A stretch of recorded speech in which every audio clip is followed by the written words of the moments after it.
welcome to the stream, everybody. Today's main topic, is going to be the newly proposed public safety tax for Dubois County. And we're going to be looking at a little deep dive of the history of where this is coming from. And then if we have time, we might do the Lagodi presentation by Jason McCoy about the Mid-States Corridor. But if not, then we may just go ahead and get to some Magic the Gathering later on after this, after the important stuff. Okay, so as you can probably see, if you are watching the stream, if not, if you're just listening, that's totally fine. I'll do my best to cover as much as I can of what's on screen. But if you can see this article that I've got pulled up here from the Dubois County Free Press from Mr. Matthew Crane, it's from February 1st, 2023. So this proposed tax actually has quite a bit of history to it, and we're going to be diving back as far back as I think is necessary, really. Is what we're going to be looking at. So we'll start with this article, and then we've got a couple more articles, and then at the very end, I'll recap this last meeting that I went to where they discussed this new tax, and then also the upcoming meeting later this week where they're actually going to be possibly discussing it at the city council, but that's not on the agenda, so they may not be discussing it at all. But to take us back in time a little bit, February 1st, 2023, the title is Sheriff Seeking Pay Increases Wants to Add 9 Deputies. And I do have a bit of insight on this, and I will add that as we come across it. But the Dubois County Sheriff Tom Kleinhelter is looking to bolster the department by adding new deputies and increasing pay within the department. He approached the Dubois County Commissioners about this. He reported that from 2009 to 2021, calls for service had increased by 50% for his department. Remember, this is the county sheriff's department right now that we're talking about. Sheriff Kleinhelter highlighted that there are 730 12-hour shifts in a year, and 660 of those shifts have only 2 deputies working. He explained the department attempts to maintain 3 deputies on duty per 12-hour shift, but it is hard to maintain between comp time, vacation time, sick days, and training. He had a few different increases that he was asking for. He told the commissioners he wants to increase to 4 deputies per shift and added an additional person from 12 p.m. to 12 a.m. To cover the heightened call volume during those hours. So it adds 6 new deputies to the department. Now I'm going to skip down a little bit, but the commissioners weren't. Well, the commissioners and the council both had their own qualms with this, mainly about the increase, because it is a pretty big increase.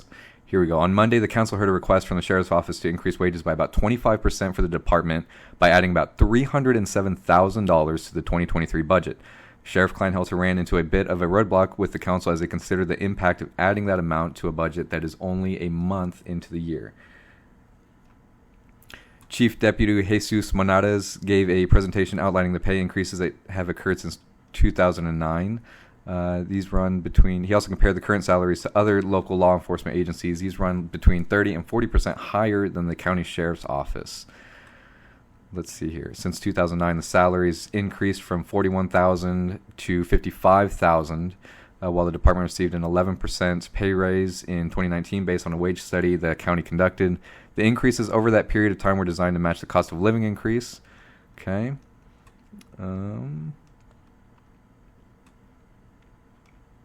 Here is a scan of the paper. This is their salary from 2009 to 2022. Started at $41,000, then slowly gets up to $55,000 over that span. They included a proposal. They want to take it from, for the assistant chief, 2023 it was at $64,000, proposed at $80,000. That would be the highest in the county.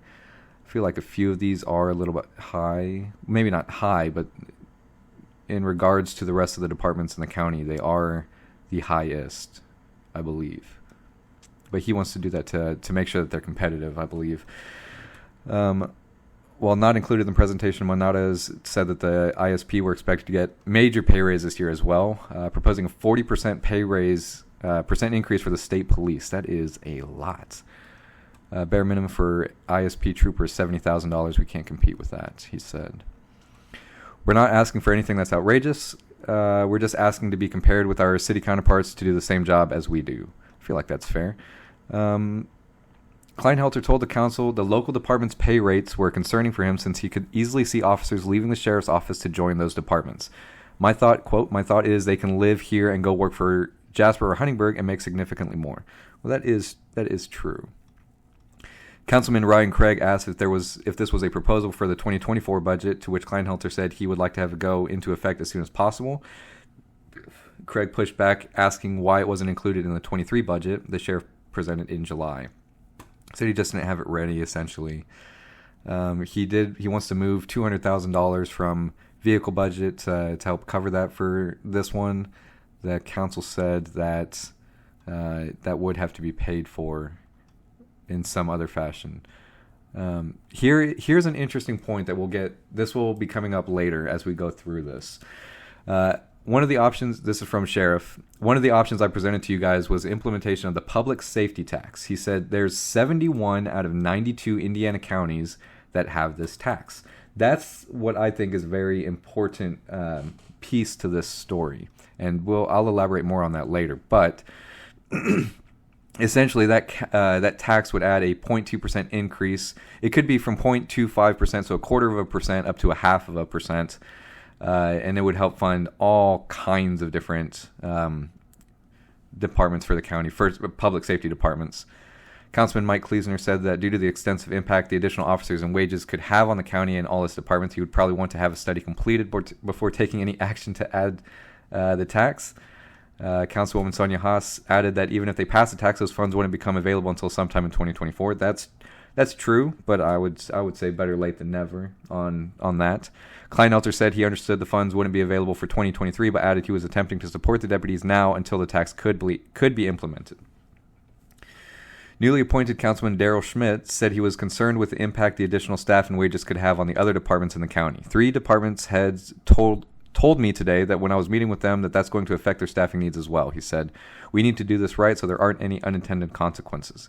He asked if the council was ready to move forward with the study, to which Councilman Kleesner said he would like to be able to table the discussion for now.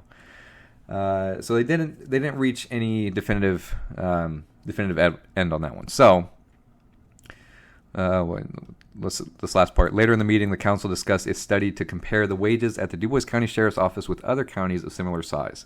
Councilman Craig and Schmidt volunteered to be part of the committee to begin the process. So this is where the story gets started. The sheriff identifies a problem within his own department, and he takes it to the county council. Well, I believe the commissioners at first. But he has identified that it's extremely tough to be competitive and to keep sheriffs around in their department when they're falling behind pay-wise. So we move forward a little bit. That was in February 1st of 2023. We skip forward to June 20th of last year, 2023. County Council not willing to commit to new public safety income tax. The Dubois County Council agreed they did not want to consider a public safety tax to support the sheriff's request for increased pay and additional deputies, at least for now. Well, then, hopefully they say when, but we'll get to that. The issue has been an ongoing discussion since Sheriff Tom Kleinhelter approached the council earlier this year with a request to add 9 new deputies and increase salaries for all the officers in the department. He asked the council to consider implementing a public safety tax to support not only his department needs, but other emergency response services in the county. That's important to note. This is not just, if this tax were to be added, it is not just for the sheriff's office. It would be for JPD, Huntingburg Police Departments, the Sheriff's Office, EMS, first responders, 911. It'd be for the whole gambit. The tax would mean an increase in the local option income tax. State law allows for up to 0.25% for the public safety tax. In 2019, the county added a 0.2% increase through the correctional and rehabilitative facilities local income tax to fund the expansion. That is a mouthful. I'm sorry. To fund the expansion and updates to the jail and community corrections, whereas the correctional and rehabilitative tax, C&R tax, was passed specifically to support the new jail and community corrections complex. The public safety local income tax will benefit all police departments, fire and volunteer fire departments, and ambulance services in the county. The tax will be in place until 2039. All 7 members discussed their hesitancy to increase income taxes at the regular council meeting held Monday afternoon. Council President Mike Kleesner opened the discussion by stating he would like the council to let the cities and towns know where they stand regarding the new tax. Is that in here? Do we get to know where each one of them stood? Regarding the vote, the 2020 census determines each unit's weight in the decision. Currently, Dubois County holds 39.82% of the vote weight. Jasper has 38, Huntingburg has 14, Ferdinand has almost 5, Holland has 1.5, and Birdseye has about 1%.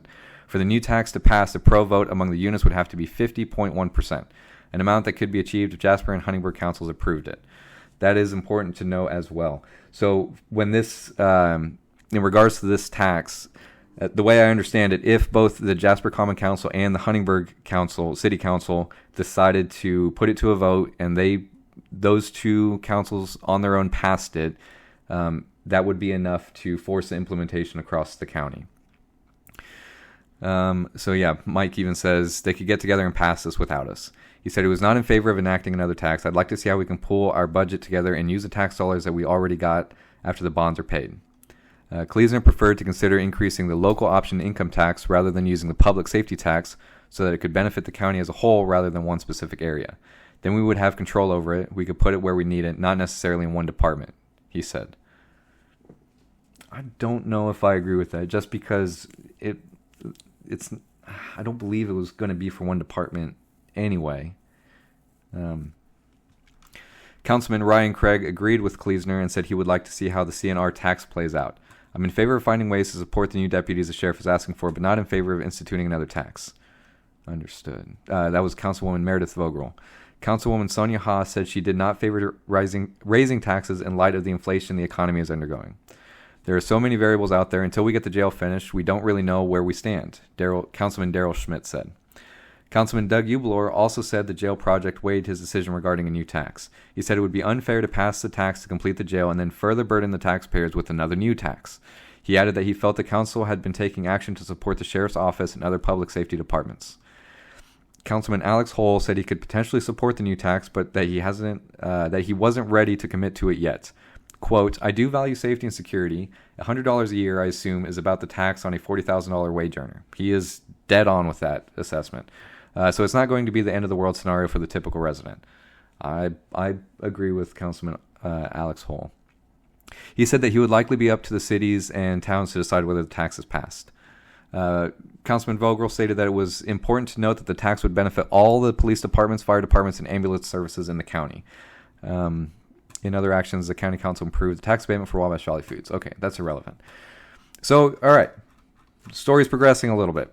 The county council has now considered it, and they have publicly said that they're not necessarily willing to commit to it. So we move further down the timeline. December 8th.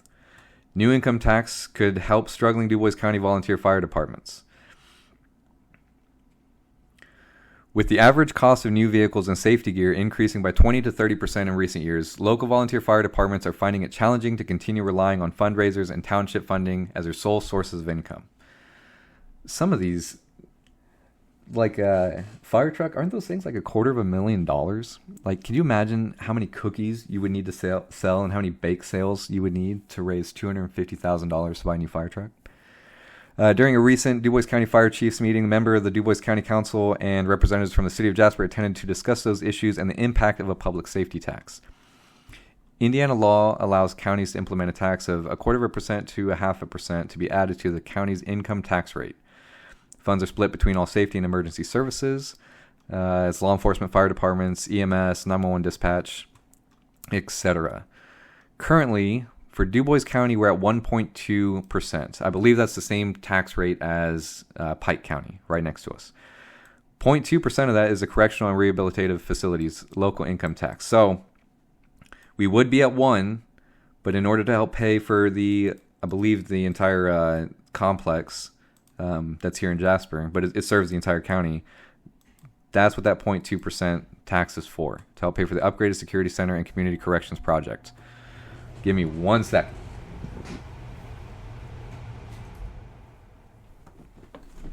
Forgot about the air. Okay. The income taxes collected are divided between the cities, towns, and the county for various uses. For example, the county uses its portion of the collected income tax to help fund the general fund as property tax relief. The remaining amount is set aside for economic development. If the county, or cities and towns, voted to enact a public safety tax with an additional 0.25%, that would result in an additional $3.8 million available for public safety, which includes police, fire, 911, and EMS. A 0.5% increase would result in about $7.68 million for those same services. That is a chunk of money. Those funds would also be divided between the county, cities, and towns. The state also passed a funding bill allowing a percentage of the public safety tax to fund volunteer fire departments. However, according to Auditor Sandy Morton, how those funds are divided is causing some confusion. More on that about the meeting last week.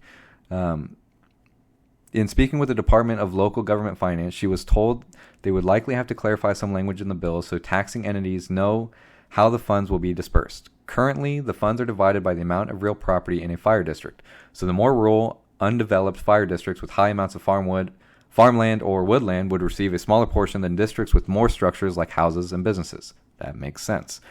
During the discussion held at the new Dubois fire station, Jasper Mayor Dean Vonderheide said that in talks with state legislators, they were advised that local government units will need to rely on the income tax options available to fund local programs as the state looks at ways to cut property taxes. That was something that the mayor did say in the last meeting from last week. And I'm jumping the gun a little bit, but I want to say this because he makes the point right here. Whenever our legislators have to go to the state to ask for money, it is getting increasingly difficult to ask for that money whenever we have tools at our disposal that we are not implementing. Like what was in I believe the first article. 79 out of 92 counties are using this tax. So we are in the very small minority of counties that are not using this tax. It might be in the second article. So it's difficult to go to the state and say, hey, we need more money to pay for fire trucks and ambulances whenever they gave us a tax to implement that would help fund exactly those things. So I get exactly where he's coming from on that sentiment. It does make sense. Moving on. He also noted that because Dubois County isn't taking advantage of these additional taxes to fund safety services, they are less likely to be considered for additional funding from the state. So it compounds. So what the state, doing is looking at us and saying, if you've got access to funding that you're not using where you can use it, then don't come to us and ask for money. City Attorney Renee Cabrick said. Because if you're not going to take what's available to you, then why should we give you anything else? The logic is sound, I believe. She added that taking advantage of available taxing strategies allow the government units to be more competitive when seeking other funding dollars from the state. Serving on the local volunteer fire departments comes with a commitment to not only spend time training and responding to fires, but also participate in fundraising events. That's very true. It's, quote, it's tough. We spend more time on our fundraising than we do on training. It's kind of bothersome. Man, that would be annoying. He noted that he isn't having issues recruiting new volunteers, but sometimes they are surprised by how much time they are committed to fundraising. However, they all want to serve their community. It's very noble of those guys.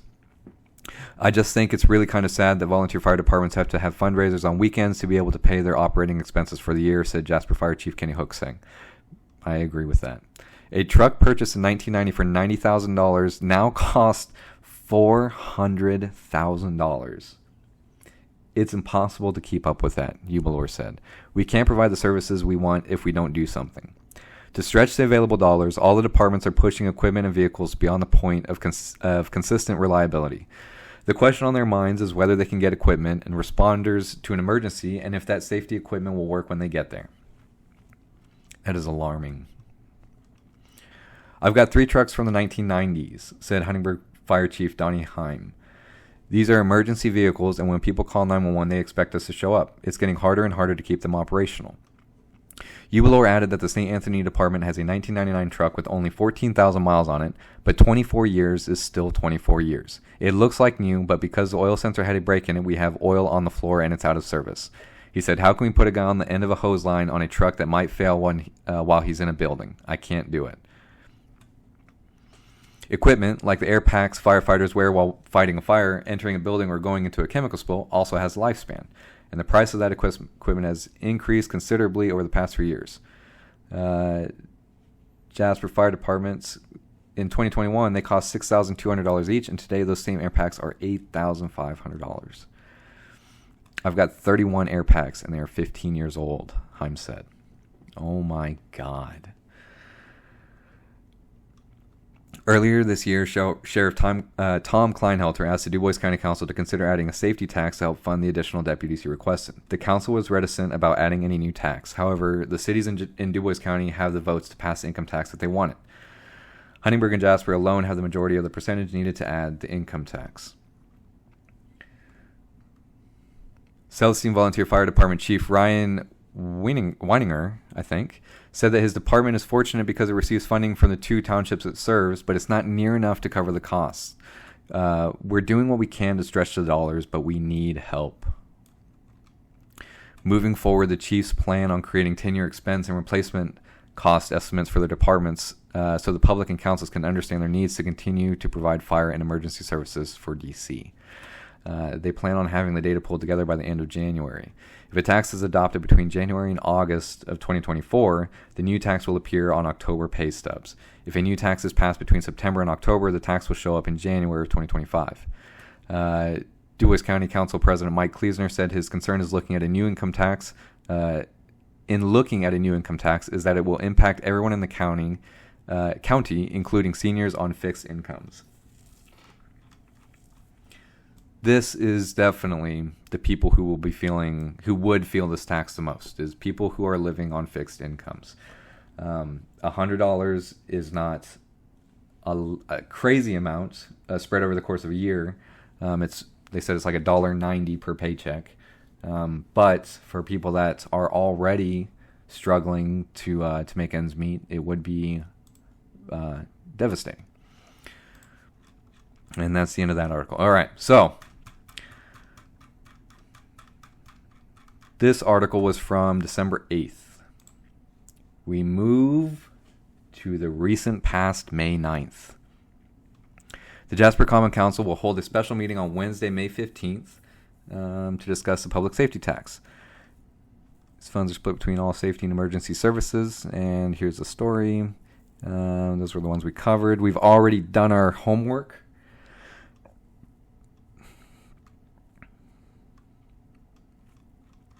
Okay, so that's just pretty much a short little article, just recounting the other articles and warning the public about the meeting. So I went to this meeting, and I will say there was not a lot of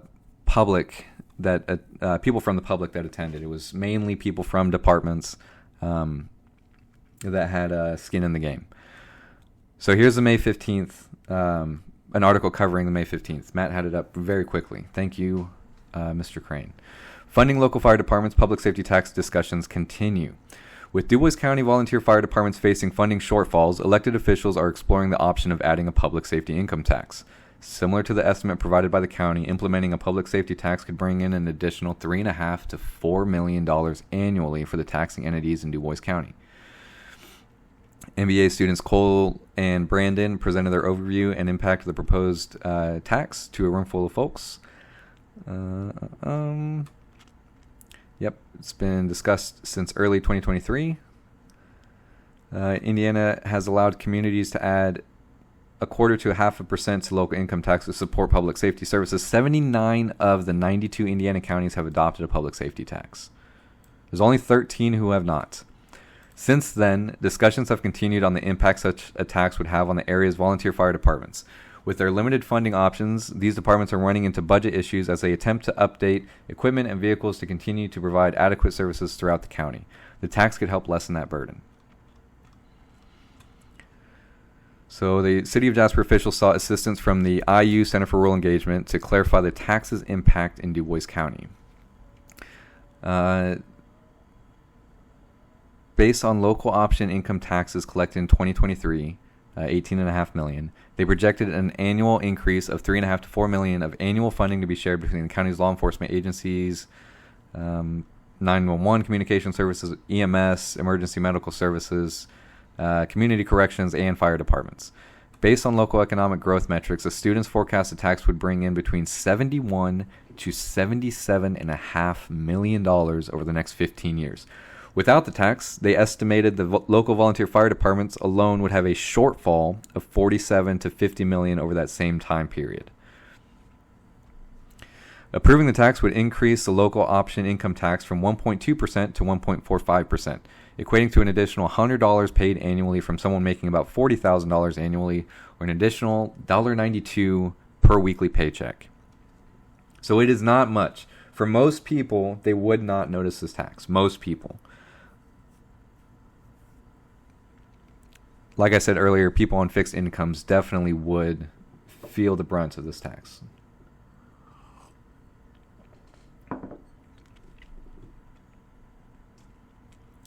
The new revenue would be split between the emergency services and volunteer fire departments based on the population they serve. Their recommended allotment coverage allowed each department a $1 million cumulative surplus. Along with the projected tax funding, the students also created a template for local departments to use to make cost projections for their operations and future equipment needs over the next 15 years. This was this was the most immediate effect, most immediate plus for our departments, is that they now have a tool that, from my understanding, will very much make it a lot easier for them to plan out their next 10 to 15 years of costs and what it's going to take to run their departments, and give them a full picture of how much money they're going to be needing. We continue. To implement the tax, the local tax boards must pass it with a 50.1% approval based on the split between the differing taxing units. No single taxing entity can implement the tax without support from another taxing unit in the county, i.e. the councils of at least 2 taxing units can implement the new tax. So no one city can do it on their own. The county cannot do it on their own. Jasper cannot do it on their own. Huntingburg cannot do it on their own. Celestine, Ferdinand, Holland, they cannot do it on their own. The opposition to the new tax included questions on ensuring the income was managed properly. Though the tax would be directly allocated to those departments, County Councilman Daryl Schmidt stated this could relieve funding from the taxing unit's general fund, and those funds that formerly went to those departments could be diverted to other uses. We'll get into this. This gets sticky.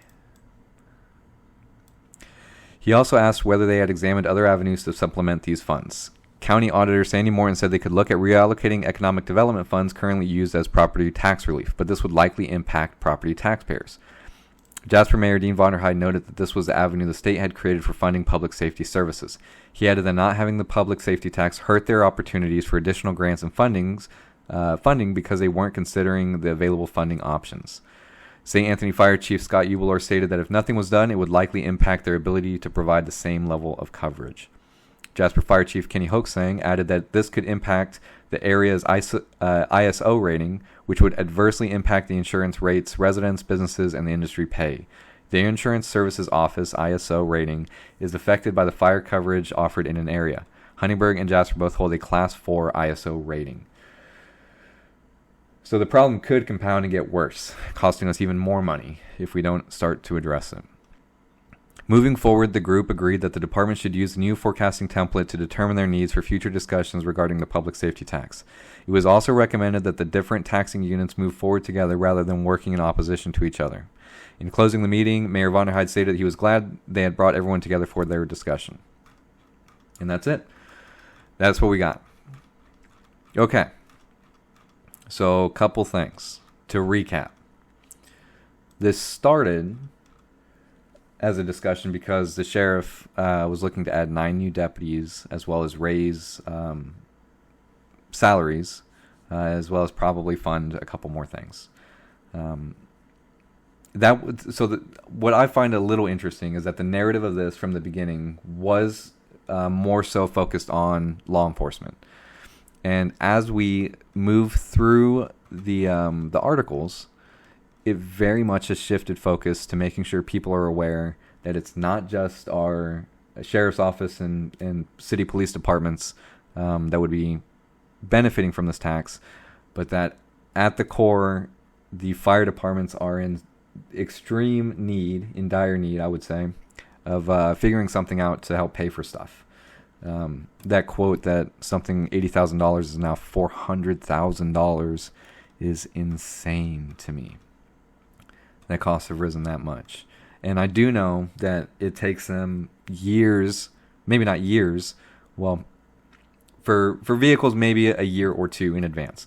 But for personnel, I know that it does take them a few years to get good personnel trained and ready to be on their own and to start helping. I'm lucky enough that at Rotary, a couple weeks ago, we had the sheriff come in and explain to us the dire need of where they're at right now. So he said that if the population of of Dubois County grows much more, that they will not be able to do active policing much longer. Now, active policing, I wasn't completely aware of the topic, but active policing in a sense is police members being out in the community and getting to know people, showing their face, being present, showing the community that police are there, that there is a presence, that it's an active community. He said that right now they are struggling with having to go from call to call, meaning one 911 call, somebody calls 911, they dispatch a couple officers, and then the second that they are done with that, they're having to go straight to another 911 call. And he says that the second that you lose active policing, you are in a game of catch-up that you will never get caught up. And you can point to bigger city areas. So, I mean, the closest one is Evansville, but you can look at a city of that size and say, those guys don't have enough help to be actively policing. So it is a discussion that I think is going to get a lot more coverage as we move closer to it. But without some kind of answer, it's very possible that our fire departments and our volunteer fire departments and our EMS services are going to start to shrink. So this is definitely something worth watching as we get more and more development on it.